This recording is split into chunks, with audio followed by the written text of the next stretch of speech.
आज 11 अक्टूबर 2025 बाप दादा के महावाक्य हैं। मीठे बच्चे, तुम्हारा फर्ज है, ड्यूटी है सबको स्थायी सुख और शांति का रास्ता बताना। कैसे परमानेंट शांति मिलेगी, कैसे सुख मिलेगा, ड्यूटी आपकी सबको रास्ता बताना। क्या रास्ता है, कैसे बताएं? शांति में रहो, शांति में रहो और शांति की बख्शीश दो, इनाम दो, रिवार्ड दो सबको। आपका शांति में रहना ही सबके लिए शांति की बख्शीश है, रिवार्ड है। प्रश्न है, किस गुह्य राज को समझने के लिए बेहद की बुद्धि चाहिए? उत्तर है, ड्रामा की जो सीन जिस समय चलनी है उस समय ही चलेगी। जो बात जिस समय होनी है उस समय होनी है। इसकी एक्यूरेट आयु है। बाप भी अपने एक्यूरेट टाइम पर आते हैं। इसमें 1 सेकंड का भी फर्क नहीं पड़ सकता है। यानी पूरे 5000 वर्ष के बाद बाप आकर प्रवेश करते हैं। ये गुह्य राज समझने के लिए चाहिए बेहद की बुद्धि, अनलिमिटेड इंटेलेक्ट चाहिए। पूरे 5000 साल का खेल है, 1 सेकंड का भी फर्क नहीं हो सकता। जो भी बात जिस समय होनी है वैसे ही होनी है। धारणा के लिए मुख्य सार है, पहला, इस आसुरी दुनिया में बहुत बहुत सहनशील बनकर रहना। करैक्टर ही आपका हो, वैल्यू ही आपकी हो, सहनशीलता का गुण हो। कोई कब कोई गाली दे, कोई दुख दे, तो भी सहन करना ही है और बाप की श्रीमत कभी नहीं छोड़नी है। दूसरा, डायरेक्ट बाप ने पावन बनने का फरमान किया है। ऑर्डर किसका है पावन बनने का? डायरेक्ट बाप का। इसलिए कभी भी पतित नहीं बनना। कभी कोई पाप हो तो छिपाना नहीं। बाबा से क्या छिपाना? छिपाना नहीं। तो करना क्या है? वरदान, एक नामी और इकोनॉमी के पाठ द्वारा हलचल में भी अचल अडोल भव। कौन आजम? अचल अडोल। कब?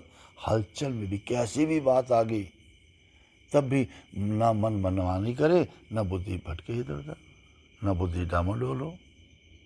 कैसे हो सकता है ये? एक नामी और इकोनॉमी के पाठ द्वारा। एक नामी, मेरा तो एक बाबा बस। और इकोनॉमी, फालतू की बातें क्यों करनी है, वेस्ट और नेगेटिव क्यों करें, बचत करो सबकी। अनुमान लगाना बंद कर दो, कोई बचत करो इन चीज़ों की। संकल्पों की बचत करो, व्यर्थ से बचो, ना बोलो, ना करो, ना सोचो, इसकी बचत करो। और मेरा तो एक बाबा, दूसरा ना कोई। ये है एक नामी। और बचत करो इकोनॉमी, इसके पाठ द्वारा। हलचल में भी कैसी भी कोई बात आ जाए, अचल अडोल भव।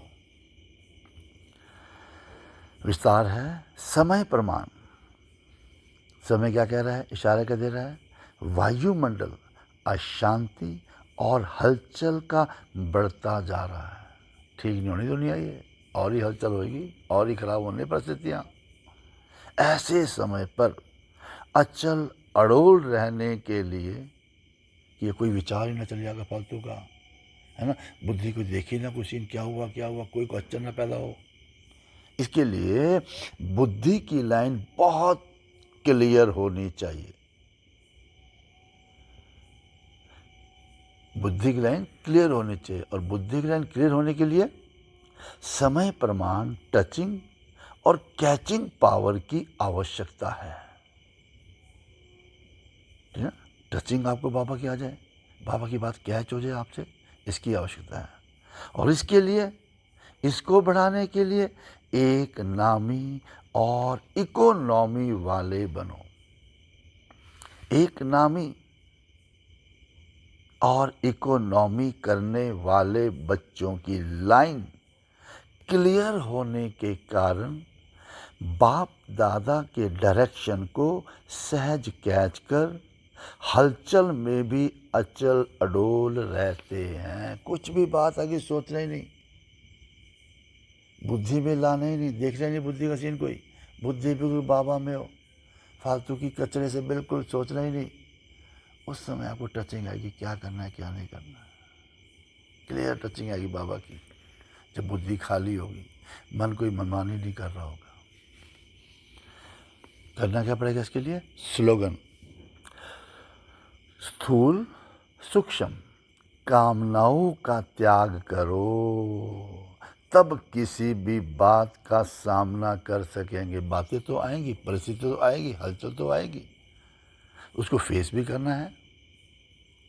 कैसे फेस करेंगे? उसके लिए क्या करना पड़ेगा? कोई भी अंदर कामना ना हो, कोई भी अंदर इच्छा ना हो, चाहे स्थूल है चाहे सूक्ष्म है, सबको त्याग कर दो। तब आप फेस कर सकते हो सिचुएशन को, बात को। ठीक है? ओम शांति।